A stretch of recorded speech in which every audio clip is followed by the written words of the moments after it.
하나님의 말씀을 보겠습니다. 하나님의 말씀은 마가복음 8장 22절에서 26절입니다. 자, 우리 같이 읽겠습니다. 벳세다의 이름에 사람들이 맹인 한 사람을 데리고 예수께 나와 손 대시기를 구하거늘 예수께서 맹인의 손을 붙잡으시고 마을 바깥으로 데리고 나가사 눈에 침을 뱉으시며 그에게 안수하시고 무엇이 보이느냐 물으시니 쳐다보며 이르되 사람들이 보이나이다. 나무 같은 것들이 걸어 다니는 것이 보이나이다 하거늘 이에 그 눈을 다시 안수하심에 그가 주목하여 보더니 나서 모든 것을 밝히 보는지라. 예수께서 그 사람을 집으로 보내시며 이르시되 마을에는 들어가지 말라 하시니라. 아멘. 할렐루야. 하나님의 은혜와 복이 오늘도 주님 앞에 나온 우리 사랑하는 성도 여러분 삶 속에 가정 속에 언제나 함께 하시기를 주님의 이름으로 축원합니다. 우리 옆에 분 우리 손 붙잡고 서로 우리 사랑의 인사를 나눕니다. 당신 때문에 정말 살만 납니다. 오늘도 힘내시기 바랍니다. 꼭 그런 분들이 되시기를 주님의 이름으로 축원합니다.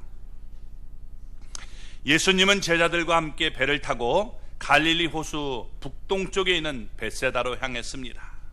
그때 제자들은 떡 가져오기를 잊어버려서 식사 때에 먹을 떡 때문에 걱정을 했습니다. 이런 사실을 알고 예수님은 그들의 관심을 육적인 일에서 영적인 일로 옮겨줬습니다. 바리새인들의 누룩과 사두개인들의 누룩과 헤롯의 누룩을 경고했습니다. 자, 이것은 바리새인들의 외식주의와 사두개인들의 자유주의와 헤롯의 세속주의에 영향을 받지 말라는 것입니다. 그런 눈으로 봐서는 곤란한 것입니다. 제자들은 주님의 말씀을 제대로 이해하지 못했습니다. 그래서 예수님은 8가지 질문으로 차근차근 하나씩 깨우쳐 주셨습니다. 마침내 그들은 예수님이 말씀하시는 바를 깨닫게 되었던 것입니다. 제자들은 예수님을 따르기 전에는 영적으로 맹인의 상태였지만 예수님과 함께하면서 빛이신 예수님이 비치는 환한 빛을 얻게 되었습니다. 그렇습니다. 그들에게 있는 어둠이 순식간에 다 사라진 것은 아니었습니다. 점차적으로 깨닫게 되었던 것입니다. 이게 우리가 지난주에 나눈 말씀입니다. 그래서 예수님께서 이렇게 계속 빛을 비춰주자 그들은 점점 더 밝은 빛 가운데로 들어와 마침내 생명의 빛을 온전하게 얻을 수 있었음을 우리가 지난주에 나눴습니다. 오늘 말씀은 다른 복음서에는 나오지 않고 오직 마가복음에만 나오는 내용입니다. 본문에 특이한 내용이 나오는데 예수님은 어떤 병자든지 단번에 그리고 온전하게 고쳤는데 여기 보면 예수님께서 몇 단계를 거쳐서 맹인을 고쳐주시는 모습을 보여줍니다. 예수님의 이 은혜로 맹인이 점차적으로 온전하게 고침을 받았습니다. 이것은 예수님의 은혜로 점점 더 제자들이 밝은 빛 가운데로 나와 온전한 생명을 얻는 모습을 또한 보여주고 있는 것입니다. 그래서 우리도 예수님의 은혜의 빛을 입고 점점 더 밝은 빛 가운데로 나와 주님을 온전히 깊이 알아가는 우리 모두가 될 수 있기를 주님의 이름으로 축원합니다. 자, 22절 말씀을 우리 보겠습니다. 벳세다의 이름에 사람들이 맹인 한 사람을 데리고 예수께 나와 손 대시기를 구하거늘. 아멘. 자, 예수님과 제자들을 태운 배가 벳세다에 당도했습니다. 벳세다가 어딜까요? 예, 벳세다는 이 갈릴리 호수 북동쪽에 위치한 어촌입니다. 우리 지난번에 성지순례를 갔을 때 여러분 잤던 곳입니다. 예, 아신 분은 아시고 모르시는 분은 모르실 거예요. 예, 그곳입니다. 이 벳세다는 요단강을 사이에 두고 예수님의 본 동네라 불리던 가버나움과 서로 마주 대하고 있는 곳입니다. 이 벳세다에서 제자들을 집중적으로 가르치기를 원했습니다. 왜냐하면 예수님이 십자가를 져야 될 때가 가까워지고 있었기 때문입니다. 그런데 예수님이 벳세다에 이르렀을 때 사람들이 맹인 한 사람을 데리고 예수님께 나왔습니다. 그들은 예수님의 명성과 권능에 대해서 잘 알고 있었습니다. 바로 얼마 전에 예수님이 바로 그곳에서 오병이어로 5,000명을 배불리 먹여주었고 병자들도 고쳐주었던 것입니다. 그러나 벳세다 사람들은 예수님의 놀라운 능력을 잘 알고 있었습니다. 예수님이 어떤 병이라도 고쳐주고 어떤 장애자라도 온전하게 만들 수 있다는 사실을 이미 그들은 잘 알고 있었던 것입니다. 그래서 한 맹인을 데리고 예수님 앞에 나와 고쳐달라고 한 것입니다. 예수님께 그들은 고쳐달라고 할 때 그에게 손을 대 주십시오라고 얘기를 했습니다. 예수님께서 손을 대면 그가 눈을 떠서 보게 될 것이라고 여겼기 때문입니다. 자, 그런데 이 문제는 그리 간단한 문제가 아닙니다. 왜냐하면 요한복음 9장 1절 2절 말씀을 보면 이렇게 얘기합니다. 같이 읽어보겠습니다. 예수께서 길을 가실 때에 날 때부터 맹인된 사람을 보신지라. 제자들이 물어 이르되 랍비여, 이 사람이 맹인으로 난 것이 누구의 죄로 인함이니까? 자기니까? 그의 부모이니까? 그 당시 사람들은 사람이 이 병들거나 몸에 장애가 생기면 그것은 죄 때문이다. 이 죄 때문이라는 건 우리가 좋은데, 여러분, 하나님께 벌을 받은 것이다라고 여러분 생각한 것입니다. 그래서 이 장애자나 우리 여러분 병자를 아주 부정하게 여겼던 것입니다. 그러니까 병자들과 접촉하기를 꺼렸던 것입니다. 물론 어떤 전염병 같은 건 여러분 우리가 이 가까이 하면 곤란하겠지만 무조건 되고 여러분 이렇게 병든 사람들을 이게 문제시했던 겁니다. 바리새인들도 병자나 장애인 몸에는 손을 대려고 하지 않았습니다. 사두개인들도 그들에게 손을 대려고 하지 않았어요. 랍비들도 그에게 손을 대려고 하지 않았던 것입니다. 그러나 예수님은 이 자비로우신 분이기 때문에 병든 자나 장애가 있는 자의 몸에 기꺼이 손을 대는 모습을 그들은 봤던 것입니다. 예수님은 열병으로 누워있는 베드로의 장모를 손으로 잡아 일으켜 주었습니다. 또 나병 환자의 몸에도 손을 대어 주셨습니다. 회당장 야이로의 죽은 딸도 그 손을 잡아 일으켜 줬습니다. 그러니까 히브리서 4장 15절의 말씀처럼 예수님은 우리의 연약함을 동정하지 못할 리가 아니심을 보여주고 있는 것입니다. 우리의 연약함을 알기 때문에 항상 우리를 어루만져 주기를 원하시는 분을 보여주고 있는 거예요. 이 시간 예수님께서 우리 심령도 우리의 병든 몸도 어루만져 주어서 우리에게 나음이 있고 회복이 있고 위로가 있기를 주님의 이름으로 축원합니다. 자, 그런데 23절 말씀을 보겠습니다. 예수께서 맹인의 손을 붙잡으시고 마을 밖으로 데리고 나가사 눈에 침을 뱉으시며 그에게 안수하시고 무엇이 보이느냐 물으시니. 예수님은 여러 맹인들을 고쳐주었습니다. 대부분 말씀으로만 고쳐줬어요. 그런데 때로는 눈을 만져줌으로 또 때로는 진흙을 이겨서 눈에 발라 고쳐주시는 장면도 나옵니다. 예수님은 똑같은 방법으로만 여러분 고쳐주지 않았다는 겁니다.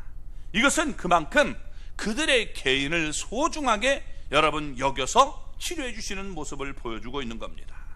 예수님은 이때 특이하게 이 맹인을 우리가 두 단계로 나누어서 점진적으로 고쳐주는 모습을 보여줍니다. 세 단계라고 얘기할 수도 있고 우리가 그렇게 얘기할 수 있는데, 여러분 어쨌든 지금 우리가 먼저 첫 단계를 우리가 살펴볼 필요가 있습니다. 자, 첫 단계의 이 과정을 5단계로 우리가 여러분 세분해서 살펴볼 수 있습니다. 먼저 예수님은 맹인의 손을 붙잡았습니다. 자, 사람들은 예수님에게 맹인에게 손대기를 구했죠. 그러니까 그들의 간구에 응답해서 맹인의 손을 붙잡고 인도자가 되어서 여러분 그를 손을 대고 이끌어 주시는 모습을 보여줍니다. 그러니까 예수님은 여러분 지금 그들의 의견을 무시하지 않고 긍휼을 베풀어 주시는 분임을 보여주고 있다는 겁니다. 두 번째, 그 맹인을 마을 밖으로 데리고 나갔습니다. 자, 예수님은 사람들이 모여서 소란을 떨며 지나치게 알려지는 것을 원하지 않았습니다. 그 맹인이 보다 편한 상태에서 예수님께 마음을 집중할 수 있도록 만들어준 거예요. 다른 사람들이 막 하면 구경꾼들이면 어떻게 돼요? 마음을 열 수가 없잖아요. 그러니까 여러분 어떻게 돼요? 예수님께서 아무도 지금 따라오지 못하게 하고 그냥 어떻게 돼요? 사람들 따라오지 못하게 하고 그를 지금 마을 밖으로 끌고 나갔던 것을 보여주고 있다는 겁니다. 그래서 복음에 집중하도록 만들어 주었어요. 여기서 우리가 느낄 수 있는 것은 주님의 은혜의 복음을 여러분 사람들이 계속 거부하면 결국 여러분 어떻게 돼요? 복음을 거두는 날도 있다는 거예요. 그래서 우리가 여러분 어떻게 해요? 주님이 때를 우리에게 허락해 줄 때 온전히 믿고 따를 수 있는 사람이 되어야 되는 것입니다. 세 번째, 지금 맹인의 눈에 침을 뱉었습니다. 이 뱉었다는 말은 이게 아니에요. 여러분 이게 뭐냐? 그 당시 사람들은 침을 이용해서 치료하는 법들이 많이 있었습니다. 미신과 같은 그런 법이라고 생각할 수 있어요. 그래서 예수님은 이 자신의 손에 이렇게 침을 이렇게 태서 이것을 눈에 펴서 발랐다. 이 프티오라는 말은 펴서 발랐다는 거예요. 그래서 이렇게 침이 닿도록 만들어주므로 지금 저분이 나를 고쳐주려고 하는구나 하는 것을 이렇게 감각으로 느낄 수 있도록 만들어준 겁니다. 그러니까 예수님께서 그의 눈을 고쳐주겠다는 뜻을 지금 침을 통해서 여러분 믿음을 갖도록 만들어주신 것입니다. 그래서 이제 그의 영적인 상태까지 치료해주는 모습을 우리가 보게 되는 겁니다. 여기서 우리가 예수님의 포용성과 다양성을 느낄 수 있는 거예요. 그래서 우리가 여러분 이렇게 포용할 수 있는 마음, 또 다양한 것을 인정해 줄 수 있는 그런 마음도 우리가 여러분 갖기를 바랍니다. 꼭 내 방법만 우리가 주장하면 안 돼요. 우리가 중요한 것은 복음의 본질은 우리가 변함이 없어야 돼요. 그러나 여러분 부차적인 것은 우리가 그것도 인정해 줄 수 있는 그런 마음을 우리가 가져야 되는 겁니다. 아멘. 그래서 성경은 여러분 어떻게 돼요? 예수 그리스도 외에 우리에게 구원받을 만한 다른 이름을 우리에게 주신 일이 없어요. 이건 목숨을 걸고 우리가 여러분 해야 돼요. 지켜야 돼요. 그러나 우리가 다른 것들은 그것도 인정해 줄 수 있는 마음을 우리가 갖는 것이 필요하다는 겁니다. 그래서 비본질적인 것에는 우리가 여러분 용납하고 우리가 품어줄 수 있는 마음을 가져야 되는 거예요. 자, 지금 이런 모습을 보여줍니다. 예수님은 맹인이 오직 시력만 회복하기를 원한다는 사실을 깨닫고 그에게 안수를 해 주었습니다. 자, 예수님께서 그래서 그에게 질문을 하시는데 뭐라고 하느냐? 무엇이 보이느냐라고 23절 마지막에 얘기합니다. 무엇이 보이느냐? 그렇죠? 여기 23절 마지막에 에이티 블레페이스 이렇게 얘기합니다. 무엇이 보이느냐? 그러니까 24절에 뭐라고 얘기합니까? 쳐다보며 이르되 사람들이 보이나이다. 나무 같은 것들이 걸어다니는 것이 보이나이다 하거늘. 예수님의 질문을 듣고서 맹인이 무엇을 보는지 쳐다봤습니다. 이 쳐다보는 것도 보는 거죠. 그렇죠? 이 블레포라는 말이 이 본다는 말인데 이 블레포라는 말을 가지고 지금 예수님께서 무엇이 보이느냐라고 물었어요. 그때 여기서 지금 쳐다봤다라고 얘기하는데 이 쳐다봤다는 말이 아나블레포라는 말이에요. 아나라는 말 위로 이렇게 쳐다봤다 이렇게 얘기하고 있는 겁니다. 지금까지 그는 아무것도 볼 수가 없었어요. 맹이니까. 그런데 이제는 여러분 이분이 나를 치료해 주려고나 하다 이런 공경의 마음을 가지고 여러분 지금 보기 시작하는 모습을 보여줍니다. 예수님의 질문에 답하기 위해서 그는 이 공경하는 마음을 가지고 여러분 이렇게 위를 바라보게 되었다는 겁니다. 그러니까 사람들이 보였습니다. 움직이는 것이 보였어요. 그래서 이게 사람들이 보이는데 나무 같은 것들이 걸어다니는 것이 보입니다라고 말했습니다. 그러니까 여러분 사람을 보는데 여러분 눈이 안 좋으면 어떻게 돼요? 이게 나무인지 사람인지 구별이 잘 안 가잖아요. 그죠? 이렇게 해보세요. 보이는데 뭐가 잘 안 보인단 말이에요. 근데 움직이니까 이거는 나무가 아니라 사람이구나 이렇게 여기게 된 겁니다. 그는 맹인이었지만 사람과 나무의 유사점을 알고 있었어요. 그러니까 여러분 어떻게 해요? 이전에 그 사람은 아마 눈을 떴던 사람일 것 같아요. 근데 어떤 불행한 사고로 눈이 멀었기 때문에 제대로 볼 수가 없었던 것입니다. 나무나 사람은 이렇게 서 있죠. 수직으로 서 있습니다. 그런데 나무와 사람은 다른 것이, 나무는 서 있는 것이고 그리고 사람은 움직일 수 있으니까 여기 차이점을 발견하게 된 것입니다. 자, 그가 어느 정도 시력은 회복했지만 아직 온전하지 못했기 때문에 예수님은 그에게 이제 두 번째 치유 단계를 행하시는 모습을 보여주고 있는 겁니다. 그래서 예수님께서 그에게 또 안수를 해주십니다. 자, 25절 말씀을 보겠습니다. 이에 그 눈에 다시 안수하심에 그가 주목하여 보더니 나서 모든 것을 밝히 보는지라. 아멘. 예수님께서 그의 눈에 다시 안수했다라고 말합니다. 예수님이 두 번 안수해서 병과 장애를 고친 장면은 오직 이 경우가 유일합니다. 아무튼 예수님은 자신의 이 양손을 그 눈에다가 여러분 갖다 대고 여러분 안수를 하셨습니다.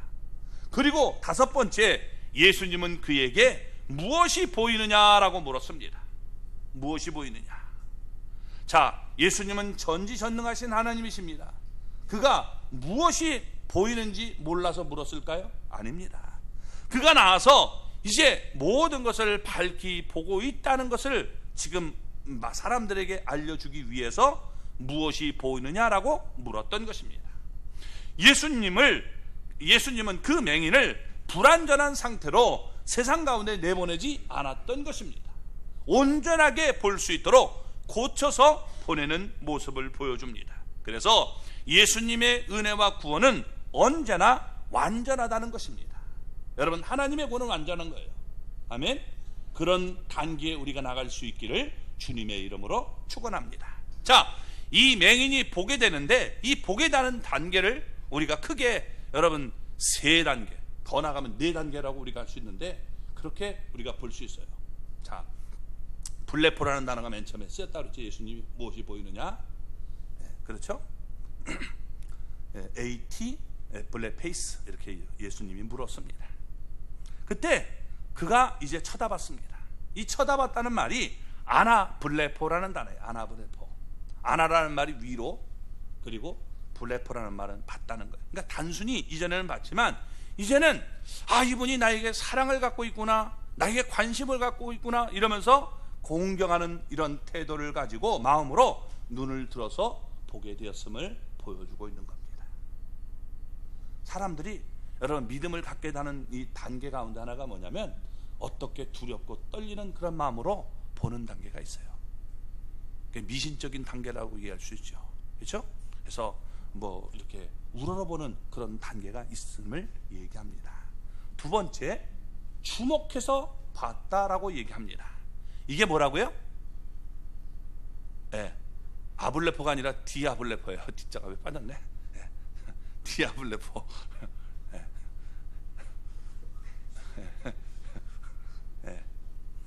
디아블레포입니다.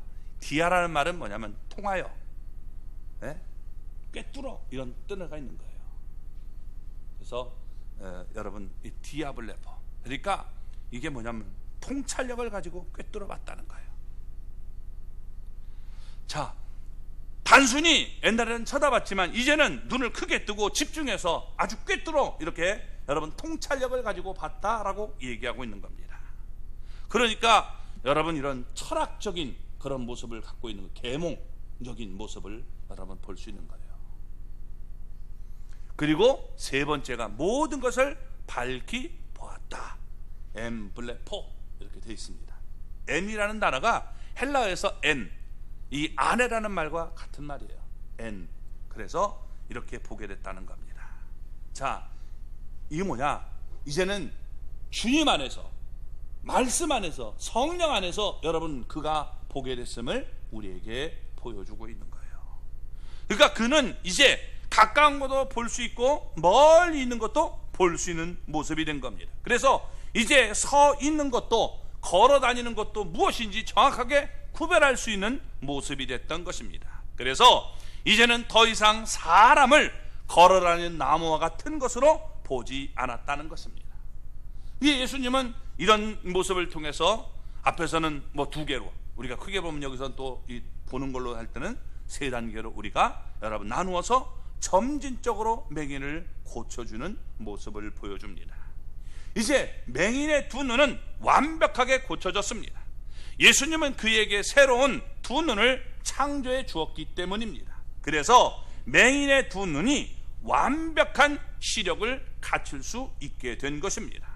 이런 과정을 통해서 여러분 상징해 주는 바가 있습니다. 예수님의 제자들도 이 점진적으로 어둠에서 벗어나 빛 가운데로 들어가게 되었다는 것입니다. 그래서 마침내 온전한 생명의 빛을 얻게 됨을 우리에게 보여주고 있는 겁니다.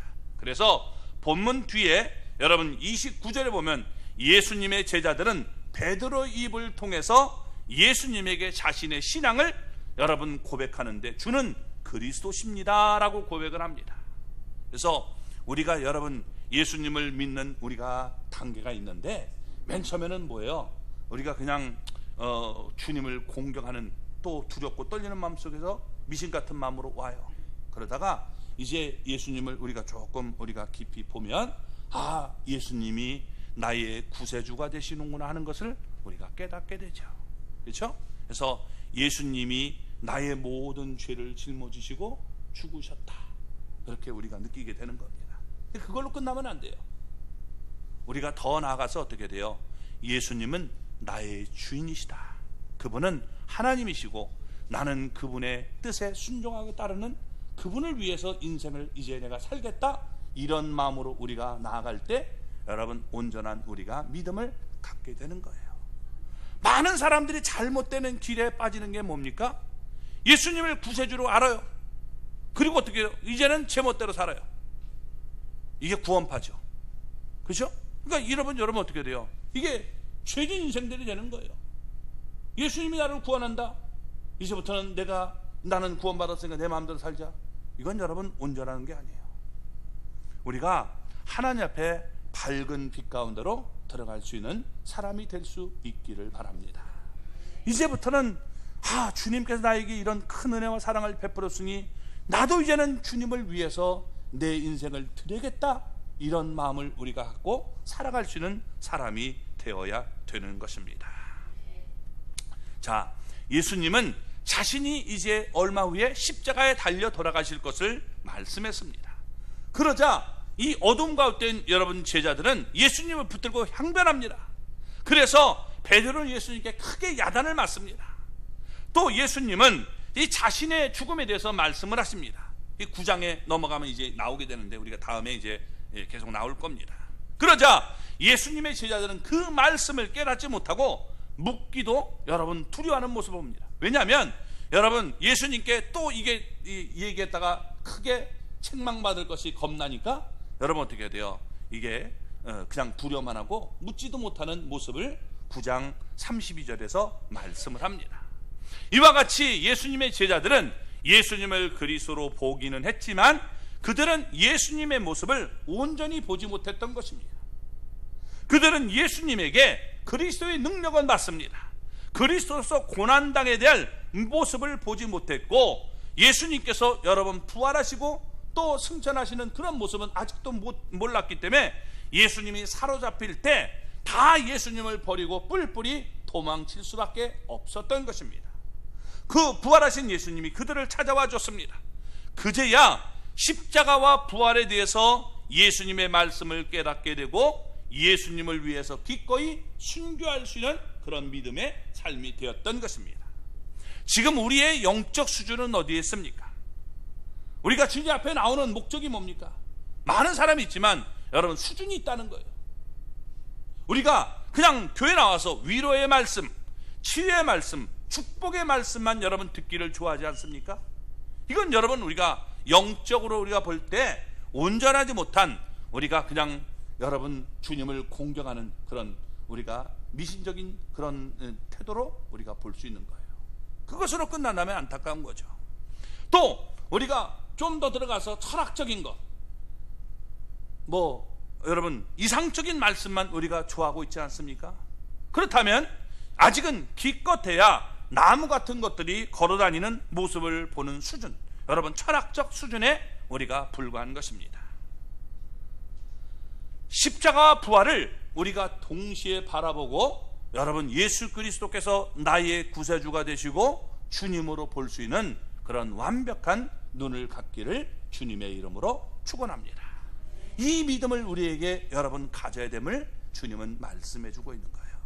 그래서 아나블레포, 그 다음에 디아블레포, 그 다음에 엠블레포라는 단어를 써서 우리에게 설명해 주고 있는 겁니다. 자, 그러면서 여러분 예수님께서 올바르게 보지 못하는 것에 경계하는 예수님의 모습을 우리가 볼 수 있다는 겁니다. 자, 26절 말씀을 보겠습니다. 예수께서 그 사람을 집으로 보내시며 이르시되 마을에는 들어가지 말라 하시니라. 아멘.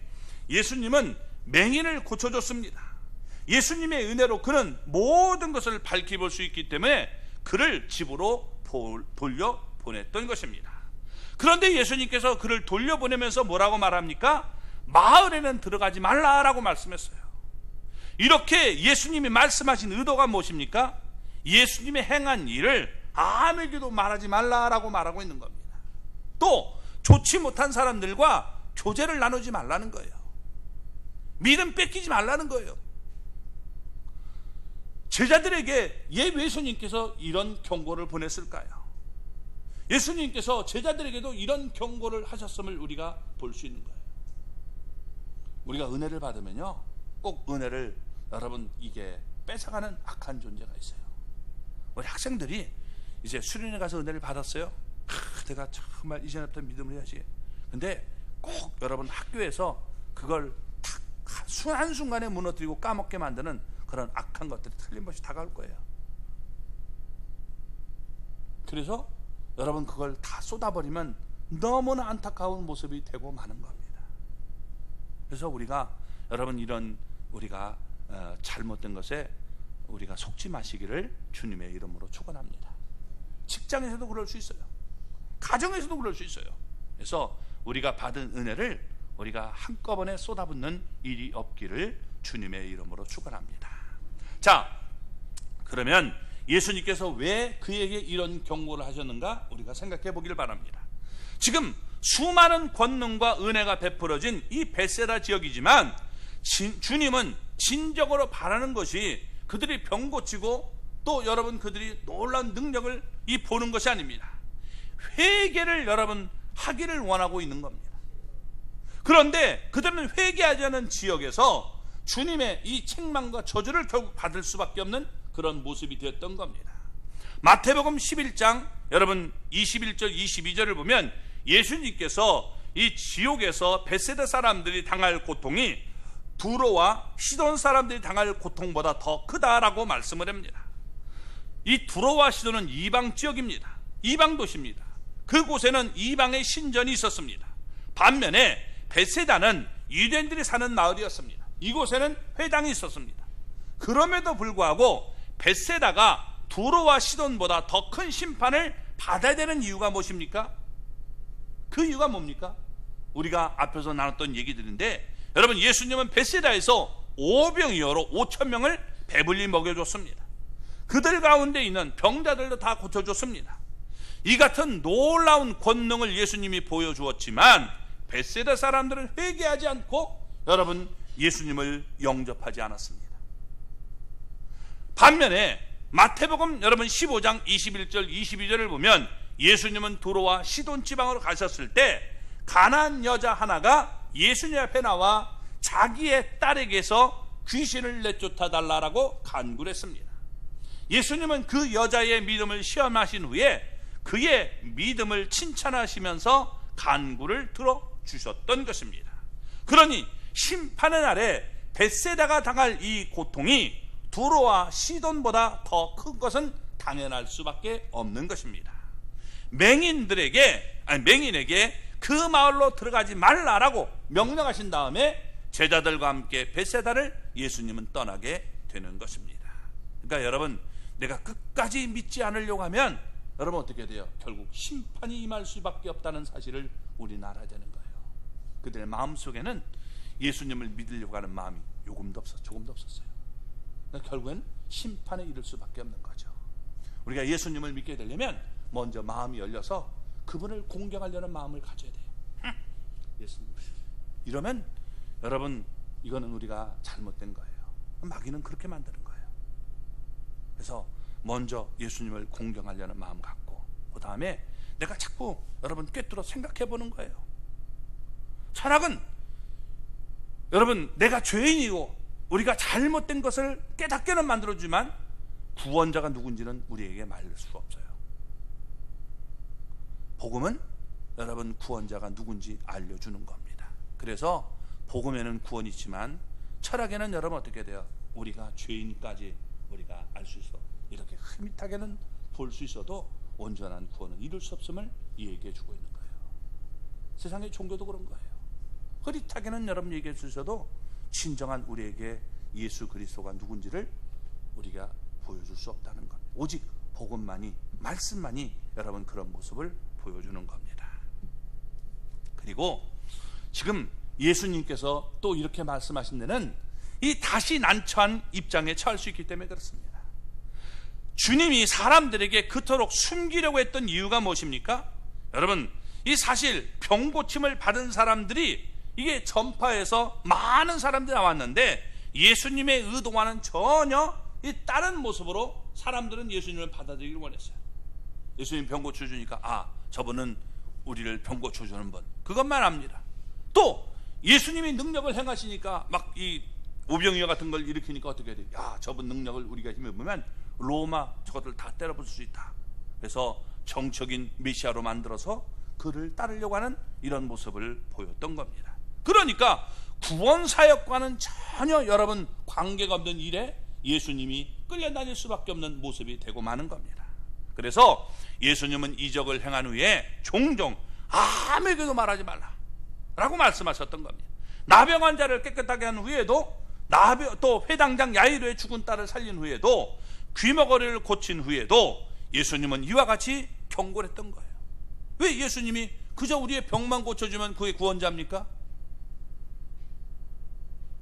우리 마음속에 소원을 이뤄주면 그분이 진정한 여러분 메시아가 되는 겁니까?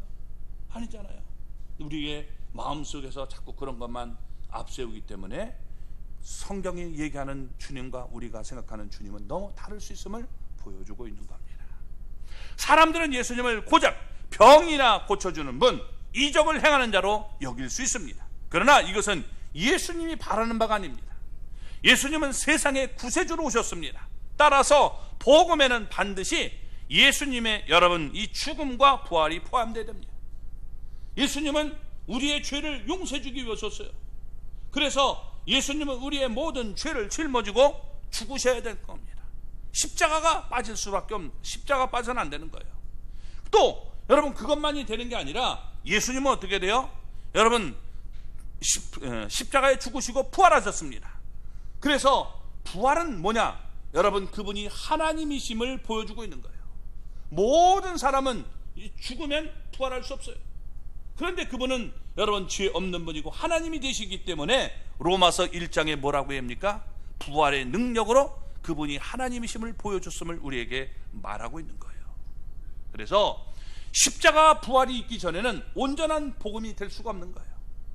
예수님은 사람들이 이적 때문에 몰려오는 것, 그걸 별로 원하지 않았습니다. 십자가를 앞두고 그의 제자들에게 집중적으로 가르쳐야 됐는데 자꾸만 여러분 병 고쳐달라, 먹을 거 달라, 저분을 모시고 우리가 로마 군대 때려부사, 이것 때문에 오히려 한적한 곳으로 다니셨던 모습을 볼 수가 있는 것입니다. 예수님이 그에게 지금 아무에게도 말하지 말고 지금 집으로 가라 하는 것은 온전한 복음을 그가 전할 수 없기 때문에 이렇게 얘기하는 거예요. 네, 병 고치는 거 좋죠. 그래서 많은 사람 오는 거 좋지만 그러나 여러분 그것에만 머물러 있다면 온전한 복음이 될 수가 없어요. 예수님의 죽음과 부활이 있은 후에 예수님은 분명히 이제 다르게 명령하십니다. 복음이 완성됐기 때문에 제자들에게 뭐라고 말씀하십니까? 우리가 마가복음 16장 여러분 15절을 보면 이렇게 말합니다. 너희는 온 천하에 다니며 만민에게 복음을 전파라. 예, 이렇게 분명하게 복음이 뭔지 분명히 말씀해 줍니다. 부활을 경험했기 때문에 이렇게 되는 거예요. 벳세다에서 예수님은 맹인의 손을 잡아주고 맹인의 두 눈에 손을 대었습니다. 그리고 예수님은 맹인을 온전히 고쳐줬습니다. 이런 사실을 통해 예수님의 제자들은 예수님의 무한한 여러분 사랑을 깊이 깨달았을 것입니다. 반면에 예수님은 고침받은 사람에게 마을로 들어가지 말라라고 말씀했습니다. 그러면서 예수님은 제자들을 데리고 벳세다를 떠나게 됐습니다. 이에 예수님의 제자들은 예수님이 벳세다에서 내린 심판의 심각성을 깊이 깨달을 수 있었을 것입니다. 예수님은 한 맹인의 지금 눈을 고쳐줬습니다. 그것은 전적으로 하나님의 은혜입니다. 예수님이 그를 불쌍히 여기시고 그의 눈을 만져주셨기 때문입니다. 예수님은 우리를 불쌍히 여기고 우리의 심령을 계속 만져줄 수 있습니다. 그래서 여러분, 우리가 깨달을 수 있지만 거기에만 머무르면 안 돼요. 우리가 예수님은 우리의 어둠을 물리쳐 주시고 우리를 점점 더 밝은 빛 가운데로 우리를 이끌어 주어서 우리가 여러분, 예수님은 나의 구세주가 되시고 주님이 되신다는 사실을 우리가 온전히 인정하고 나가야 되는 거예요. 예수님이 여러분 나의 구원자가 되심을 믿습니까? 거기엔 뭐 손해볼 게 없으니까 나를 구원해 준다는 얼마나 좋아요. 할렐루야, 좋습니다. 그러나 예수님께서 나의 주인이다. 주인이라는 말은 뭐예요? 네 마음대로 살지 말라는 거예요. 네 뜻대로 살지 말라는 거예요.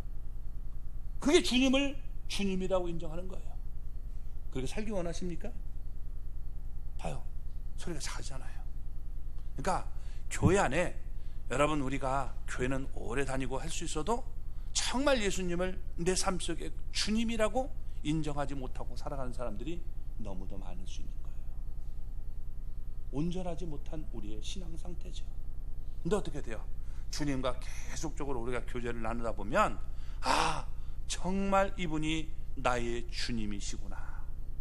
그리고 이제는 내 삶을 온전히 주님께 드려서 내가 당신의 영광을 위해 살겠습니다. 이런 모습으로 우리가 나가야 되는 거예요. 이런 모습이 저와 여러분의 모습이 되기를 바랍니다.